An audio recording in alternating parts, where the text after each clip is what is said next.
The new CEO fired me without knowing I was the only one in the company who spoke Arabic with the most important clients. She called me useless and said they needed younger energy, so I simply left. 4 days later, she regretted it like crazy. I was let go on a Thursday morning. It did not take long for them to feel the impact. Grab the popcorn and enjoy the show. An invitation appeared on my calendar at 8:40. No subject. Just saying, conference room 5B mandatory. My name is Gareth, 53 years old, male. I was the senior manager for Middle East operations. I spoke fluent Arabic. I knew how to tell the difference between a handshake that closes a deal and one that ends a partnership, and I lived 3 years in the United Arab Emirates before most of my colleagues could find the place on a map. I did not panic when I saw the invitation. I did not call anyone. I just closed my laptop, grabbed my jacket from the chair, and went up to the 5th floor as if I were getting coffee. The hallways seemed quieter. Some people looked into my eyes and immediately looked away. That is how you know. When those who normally greet you treat you like a ghost, the writing is on the wall. Conference room 5B was one of those cold rooms with frosted glass and nothing on the walls. Just a long table, 3 chairs, and that faint smell of industrial cleaning product. Victoria was already sitting at the head when I entered. She had been CEO for exactly 47 days. She came from a venture capital firm after the previous CEO retired. The board loved her because she used words like optimization and strategic realignment all the time. The rumor in the office was that they brought her in specifically to cut fat. She had already fired 17 people in the first month, almost all of them middle managers and longtime employees. The expensive ones, the ones with accumulated knowledge and negotiated salaries. The ones who knew where the skeletons were buried. She had an annoying habit of sighing loudly every time someone said something she thought was below her level, which was apparently almost everything. She would interrupt mid-sentence, incorrectly complete what the person was going to say, and still get offended when corrected. I had seen this in a few general meetings.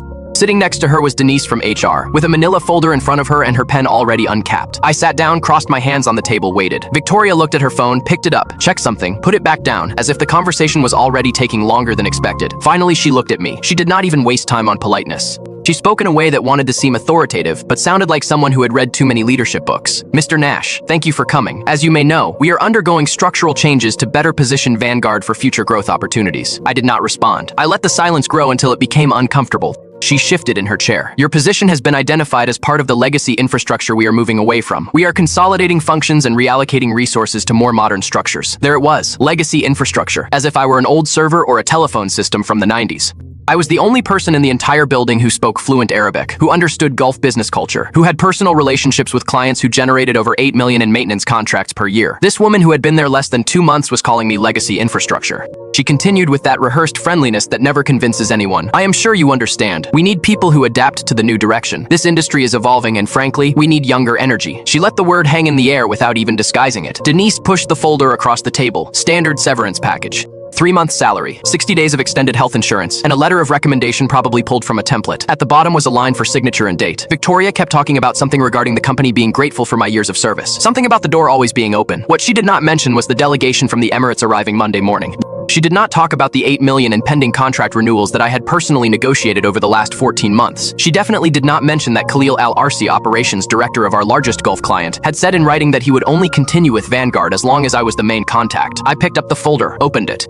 Read the first page. They had misspelled my middle name, Classic. I closed the folder and stood up. Victoria looked surprised, then irritated. Do you not want to review the terms? Maybe talk to someone before deciding quickly? I have already reviewed them. My voice was calm. The terms are acceptable. I will clear out my desk in an hour. Denise's pen froze in the air. They never expect you to accept and leave with dignity. They expect an emotional outburst to document and protect themselves legally. I picked up the folder. Good luck with the Emirates meeting on Monday. You are going to need it. Her expression faltered for a second. She had no idea what I was talking about. She had not even looked at the calendar. She did not know that Khalil and his entire technical team were coming from Dubai to close the largest contract renewal in Vanguard's history, a deal I had nurtured for 14 months. A relationship I had built after the previous American partners had offended them so badly that they swore never to work with a Western company again. Excuse me, what meeting? She asked, but I was already leaving. Let her figure it out herself. Here's the thing about American corporate culture. They love to talk about global markets and international expansion.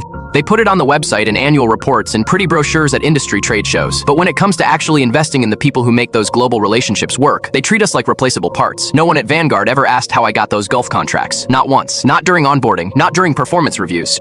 Not when the renewals started coming in year after year like clockwork. To them, it was just magic. Arab clients kept signing, expanding, referring colleagues. And I was just the quiet guy who happened to be connected to that magic. They did not know that I spent my 20s living abroad. First in Jordan, working for an American oil services company, trying to establish itself in the region. Then in the Emirates, where a local industrial maintenance firm hired me, and I spent 3 years learning the real nuances of energy sector regulations, business etiquette, the difference between negotiation that builds trust and negotiation that destroys it forever. I learned Arabic the hard way.